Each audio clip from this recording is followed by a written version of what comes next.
World War II, a conflict that engulfed the globe, produced numerous figures of military prowess and strategic brilliance.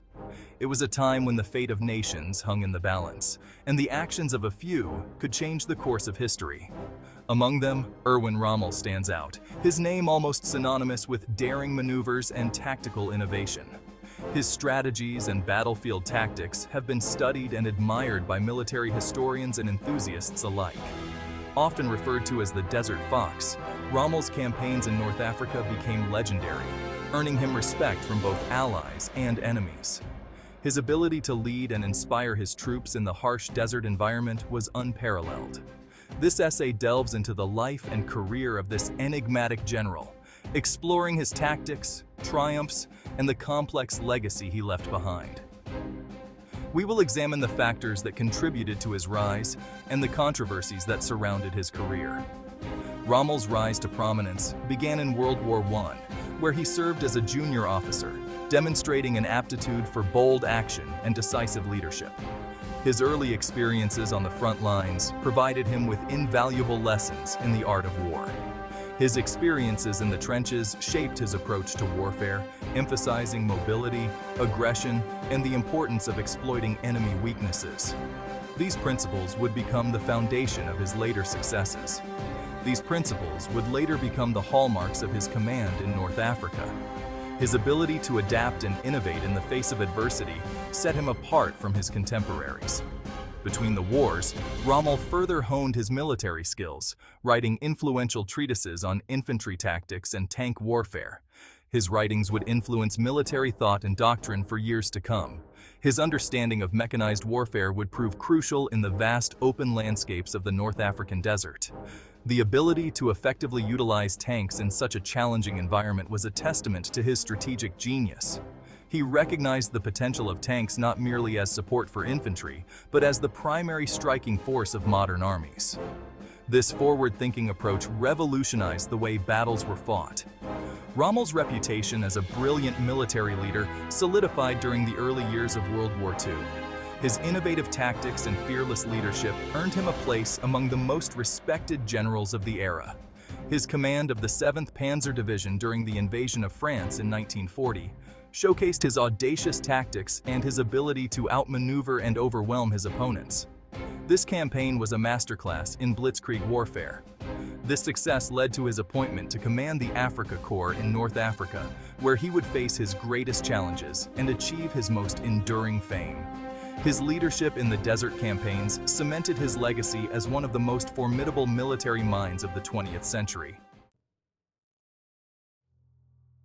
The North African campaign of World War II was a brutal struggle for control of vital resources and strategic territory, a theater of war that would test the mettle of both Axis and Allied forces. The vast deserts and rugged terrain presented unique challenges to both Axis and Allied forces, demanding adaptability, logistical mastery, and a keen understanding of desert warfare. The harsh environment was as much an enemy as the opposing forces. It was in this unforgiving environment that Rommel's military genius truly flourished, showcasing his strategic brilliance and innovative tactics. The campaign began in 1940, with Italy's ill-fated invasion of Egypt, a move that would set the stage for a prolonged and grueling conflict. The Italian forces were poorly equipped and inadequately prepared for the harsh desert conditions, struggling to cope with the extreme heat and lack of resources. Their initial advances were quickly reversed by the British, who pushed them back deep into Libya, demonstrating superior tactics and better preparation. It was at this point that Germany intervened, sending Rommel and the Afrika Korps to bolster their struggling Italian allies, marking a significant escalation in the conflict. Rommel's arrival in North Africa dramatically altered the course of the campaign, bringing new energy and strategic insight to the Axis efforts. His audacious attacks and rapid maneuvers caught the British completely off guard, showcasing his ability to exploit the terrain to his advantage. He quickly regained lost ground and pushed the British back towards Egypt, demonstrating his mastery of desert warfare and earning him the nickname Desert Fox, a testament to his cunning and tactical prowess. The North African campaign was not just a military struggle, it was also a battle of logistics, with both sides striving to maintain their supply lines under incredibly challenging conditions. Supplying troops with food, water, fuel, and ammunition across vast distances was a constant challenge, requiring meticulous planning and execution. Rommel's ability to maintain his supply lines, often against overwhelming odds, was a testament to his organizational skills and his understanding of the logistical realities of desert warfare, ensuring his forces remained combat effective. Rommel's success in North Africa stemmed from a combination of factors, including his innovative tactics, his charismatic leadership, and his ability to inspire his troops. His men were deeply motivated by his presence and his unwavering confidence in their abilities.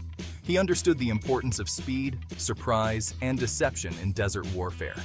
The harsh and unforgiving environment of the desert required a unique approach to combat. He was a master of flanking maneuvers, using the vastness of the desert to his advantage. By outmaneuvering his enemies, he often caught them off guard. One of Rommel's key tactical innovations was his use of combined arms warfare. This approach allowed him to create a more versatile and effective fighting force. He integrated tanks, infantry, artillery, and air power into a cohesive fighting force, maximizing their effectiveness on the battlefield. This integration was crucial in achieving his objectives. He recognized the importance of close coordination between different arms and the need for flexibility in adapting to changing circumstances. This adaptability was a hallmark of his command. Rommel was also a master of psychological warfare. His ability to deceive and mislead the enemy was legendary. He cultivated a reputation for daring and unpredictability, which often intimidated his opponents. This reputation alone could sometimes turn the tide of battle in his favor. He understood the importance of maintaining morale among his troops and instilled in them a sense of confidence and purpose. His men believed in his leadership and vision. Rommel's leadership style was characterized by his willingness to lead from the front. This approach not only inspired his troops, but also allowed him to make quick, informed decisions. He often placed himself in the thick of the fighting, inspiring his troops by his personal bravery and his unwavering commitment to victory. His presence on the front lines was a powerful motivator. This hands-on approach earned him the respect and loyalty of his men, who were willing to follow him into the most dangerous situations. His leadership was a key factor in their willingness to face great risks. The battles of Gazala and Tobruk in 1942 were arguably Rommel's greatest triumphs in North Africa. At Gazala, he faced a numerically superior British force entrenched in heavily fortified positions. Rommel, however, outmaneuvered the British, flanking their defenses and inflicting a devastating defeat. The victory at Gazala opened the way for the capture of Tobruk, a strategically vital port city. The fall of Tobruk was a major blow to the British and further enhanced Rommel's reputation as a brilliant military commander. It demonstrated his ability to exploit enemy weaknesses and achieve decisive victories against seemingly insurmountable odds. Rommel's success at Gazala and Tobruk was due in part to his innovative use of mobile warfare. He utilized his Panzer Divisions to their full potential, exploiting their speed and maneuverability to outflank and encircle the static British defenses.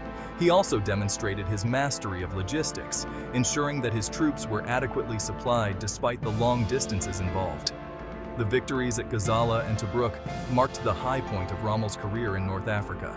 They cemented his reputation as one of the most skilled and daring commanders of World War II. However, his triumphs would be short-lived, as the tide of war began to turn against him. Section 5, El Alamein, The Tide Turns. In this section, we explore Rommel's lasting impact on modern military strategies. His innovative tactics, particularly in the realm of mechanized warfare, continue to be studied and implemented by military leaders around the world. From the concept of rapid, decisive strikes to the effective use of terrain, Rommel's influence is undeniable. Erwin Rommel, often referred to as the Desert Fox, was known for his bold and innovative tactics. He was a man of great courage and determination, always leading from the front. His ability to inspire his troops and his relentless pursuit of victory made him a formidable opponent on the battlefield. Yet, Rommel was also known for his sense of honor and chivalry, often treating his adversaries with respect. Rommel's legacy is a complex one. On one hand, he is celebrated for his military genius and his ability to achieve remarkable victories against the odds. On the other hand, his association with the Nazi regime and his role within it cannot be overlooked. Despite his personal disapproval of some of Hitler's policies, Rommel's involvement in the war effort ties him to the darker chapters of history. As the war drew to a close, Rommel found himself in a precarious position. Accused of being involved in a plot to assassinate Hitler, he was given a grim choice: face a public trial and likely execution, or take his own life to protect his family. In October 1944, Rommel chose the latter, ending his life with a cyanide pill. His tragic end marked the fall of one of Germany's most respected military leaders. Despite the controversies surrounding his life, Erwin Rommel's impact on military strategy and tactics endures to this day. His innovative approaches and leadership style continue to be studied in military academies around the world. Rommel's story serves as a reminder of the complexities of history and the dualities that often exist within individuals. His legacy, both celebrated and criticized, remains a subject of fascination and debate.